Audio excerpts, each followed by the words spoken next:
Good morning students. फिर वही नई उमंग और उत्साह के साथ आपके सामने 3 कंटेंट्स लेकर आए हैं जो बड़ा ही ज्ञानवर्धक है और आपका कंपटीशन के दृष्टि से और 10th क्लास का जो थेलेस थ्योरम का 7A का 7 सॉल्यूशन है वो बड़ा ही इंपॉर्टेंट है क्योंकि एग्जामिनेशन में हमेशा आता है।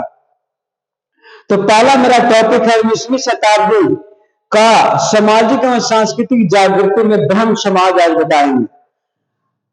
इसमें बहुत सी समाज की स्थापना हुई, 3-4 समाज बताएंगे, धीरे धीरे करके बताएंगे। और क्या भारतीय काल गणना वैज्ञानिक था अभी उसी पे चल रहा है वो बताएंगे। और थेलेस थ्योरम का एक्सरसाइज 7A का 7 बताएंगे। इतना 3 चैप्टर मैं लेकर आया हूं, बड़ा ही इंपॉर्टेंट है और बड़ा ही इंटरेस्टिंग है।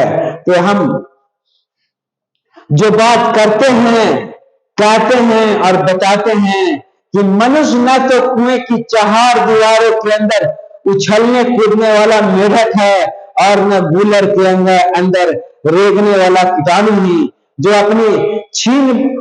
अपनी अल्प बुद्धि के छीन आलोक में मदमस्त बना फिरे, वह जगत से पृथक रह अपनी संकुचित दुनिया के भव्य के उत्कर्ष का निरर्थक स्वप्न देखता रहे। यह तो सभ्यता के प्रारंभिक व्यवस्था से ही अपने विचारों, ऋषि मुनियों के विचारों एवं अपने पूर्वजों के विचारों, अपने गुरुजनों के विचारों से लाभान्वित होते आया है। प्रधानमंत्री के विचारों से लाभान्वित होते आया है, मुख्यमंत्री के विचारों से लाभान्वित होते आया है। तो ये जो देश में जो परिस्थितियां चलती है उससे भी लाभान्वित इंसान होता है। तो हम बार बार प्रधानमंत्री से आग्रह करेंगे कि एक इतिहासकारों का, विद्वानों का टीम बनाकर और हमारे भारत का स्वर्णिम इतिहास लिखने का समय आ गया है और इस समय को आप हटने में जाने मत दें, अपने हाथ से जाने मत दें। टीम बनाइए और टीम बना करके पूरे इंडिया का में एक जागृति भर करके, और इंडिया का इतिहास अभी भी गर्भ में है और उसको खोद कर संभाल कर रखने की आवश्यकता है। फिर वही भारत सोने का चिड़िया होगा। और इसका सभ्यता और संस्कृति के बारे में जो लॉर्ड मैकाले ने कहा था, इसकी सभ्यता और संस्कृति इतनी मजबूत है कि यहाँ के लोग झूठ बोलने की कसम खाकर सत्य बोलते हैं, और हम लोग हैं, ईसाई लोग हैं, मुस्लिम लोग हैं जो सच बोलने की कसम खाकर झूठ बोलते हैं। तो अब अगले हम चलते हैं 19वीं शताब्दी का सामाजिक और सांस्कृतिक जागृति ब्रह्म समाज।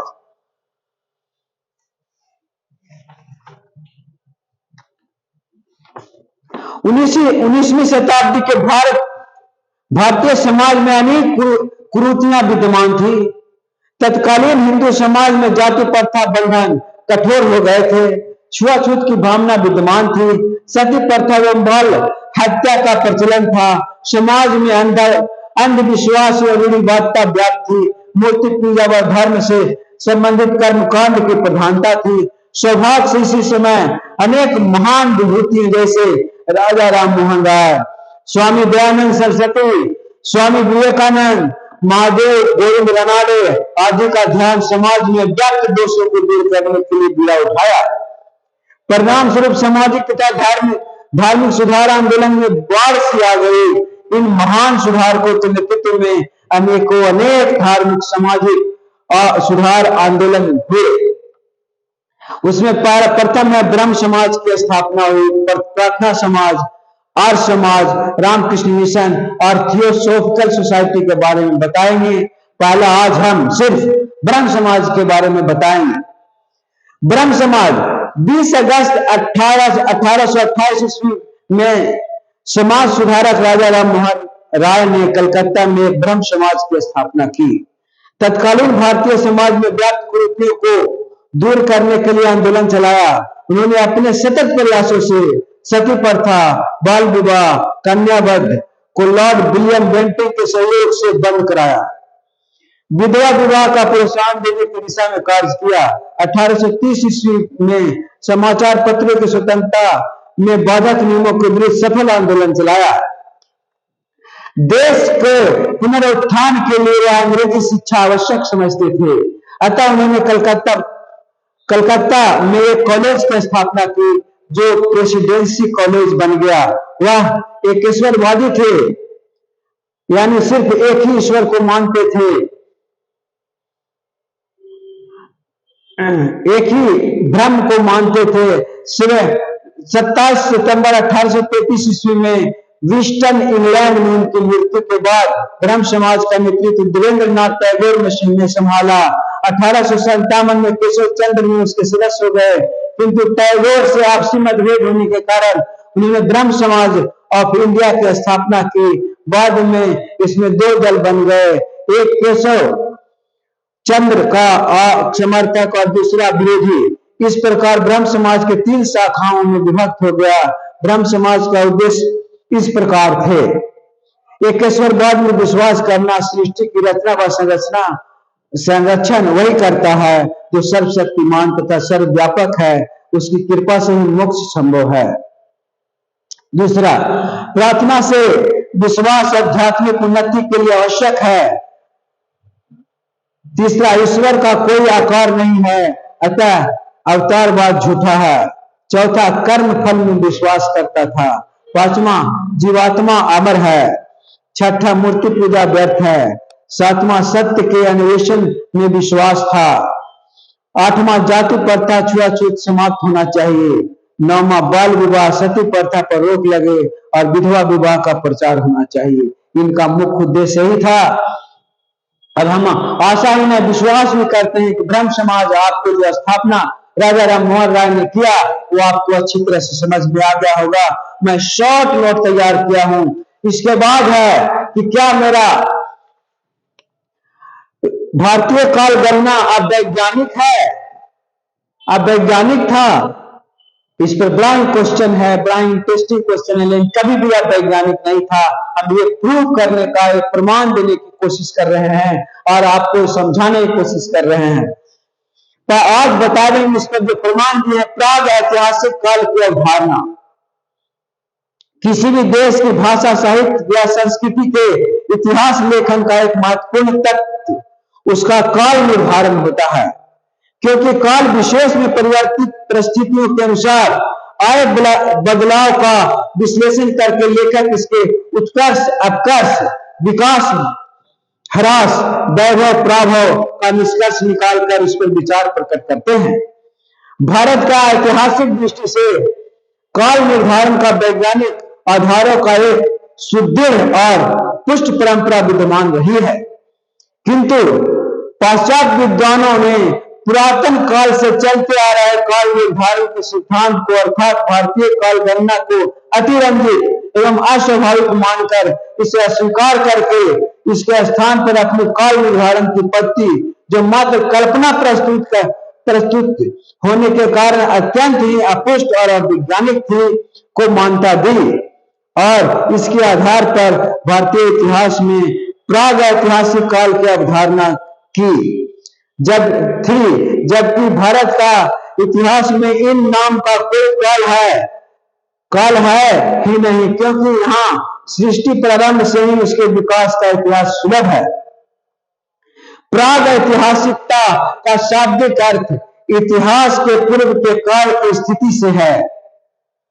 इतिहास के पूर्व के काल की स्थिति से आधुनिक इतिहासकारों का अभिप्राय आदि मानव के भू अवतरण और उसके बाद उसके प्रारंभ काल की स्थिति से है, जिसके संबंध में जानने, परखने और समझने के लिए आज उसके पास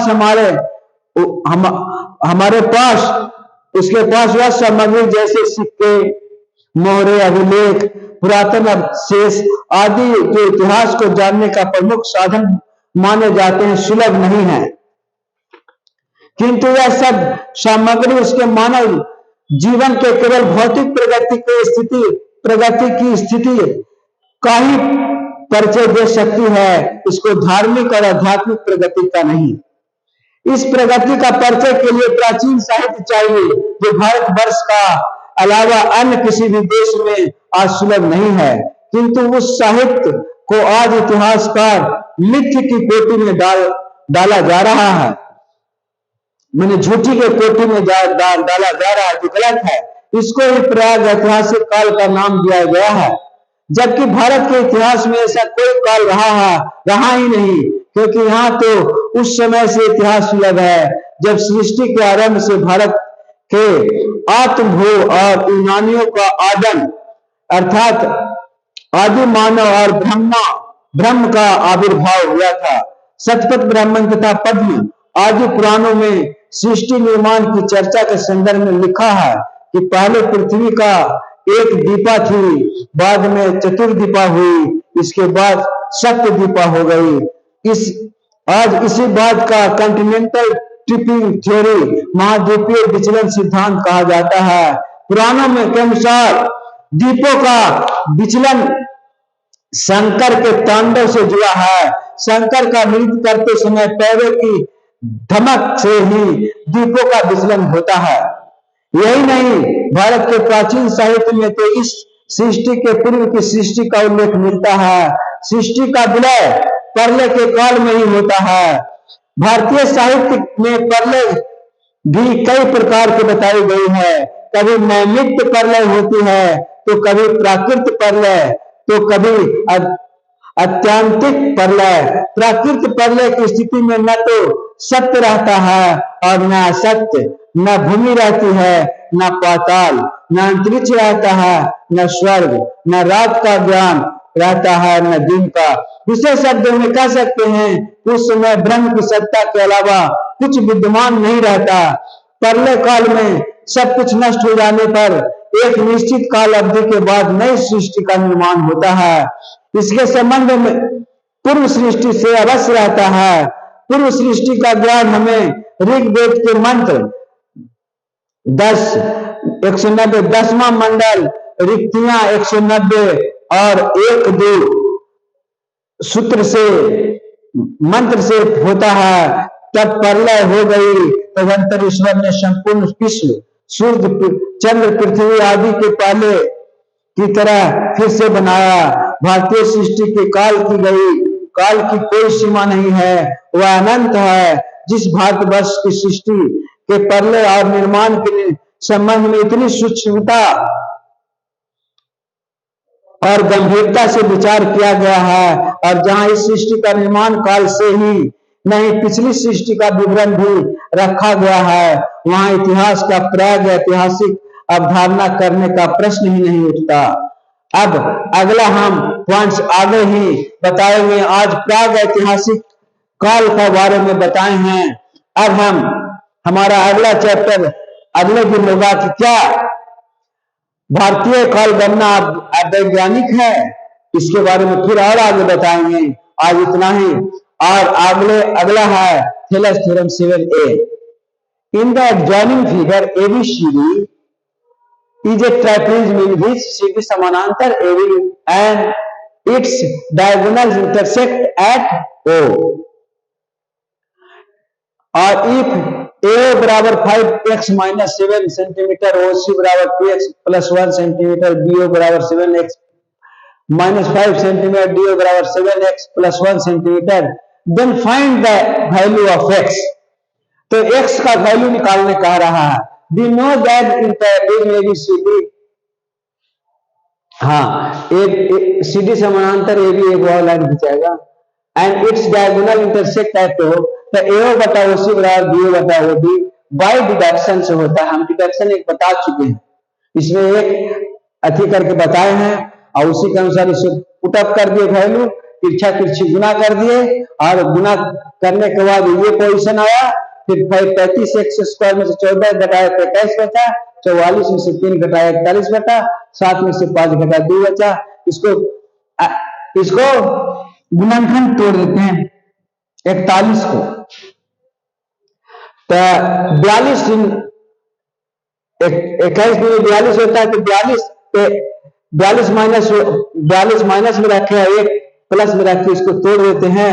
तोड़ने पर हो जाता है x + -2 और 21x + 1, x - 2 = 2, इसलिए x बराबर 2 सेंटीमीटर, यही आंसर है। और अगेन 21x माइनस इतना -1/21 इम्पॉसिबल है, असंभव है। इस प्रकार हम इसको प्रूव करके बता दिए। और आशा हम विश्वास करते हैं कि आपको भी ये बात समझ में आ गया होगा। और अब हम थोड़ा सा बताते हैं कि how to a clean board. इसको तो आपको हम बता दिए कि कैसे इसको सेव करते हैं। सेव करने के लिए यहाँ जाएंगे और सेव कर देंगे, सेव हो जाएगा। हम सेव कर चुके हैं, इसलिए दोबारा सेव करना नहीं चाहते। और फिर हम आगे चलते हैं, थोड़ा सा आपको बतलाते हैं कि यूट्यूब कैसे चलाते हैं। सब नेट से चल रहा है बोर्ड यूट्यूब चलाने के लिए।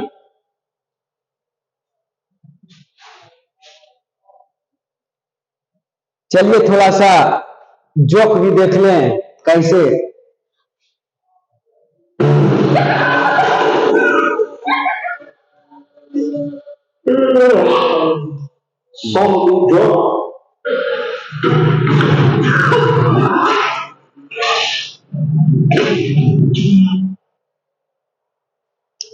अब थोड़ा ये भी थोड़ा जोक देख लें। Look how my ship है।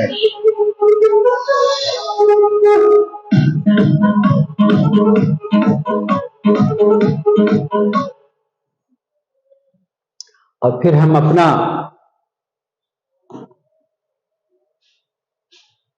ये जो मेरा चल रहा है अभी वो दिखला दिए कि ये चल रहा है। ये देखिए हो गई है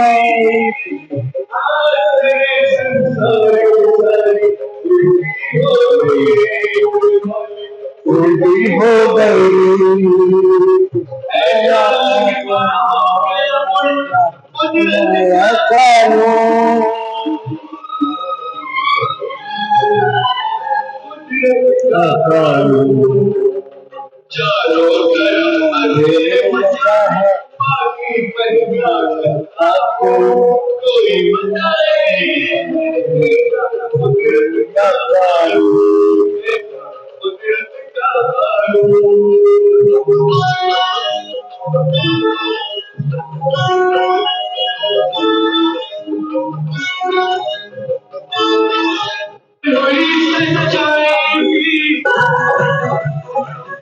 इससे बढ़ के कोई मेरा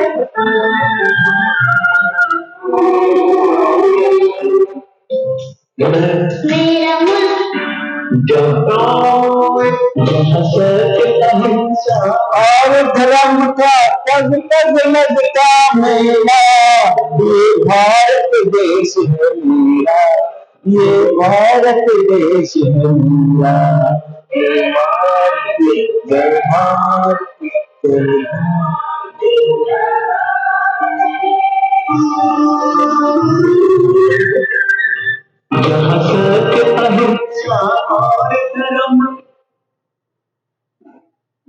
अब फिर अब आज सिर्फ इतना ही रहा। यदि आपको कुछ हमारे बताने से कुछ ज्ञान मिला होगा तो एक सब्सक्राइब तो बनता है, आप एक सब्सक्राइब जरूर करिएगा। इसके बाद मैं ज्ञान की धारा को बहाते रहूंगा और आप इस ज्ञान की धारा में बहते रहिए और आनंद लेते रहिए। और इन चंद शब्दों के साथ जय हिंद, जय भारत, धन्यवाद, धन्यवाद, धन्यवाद।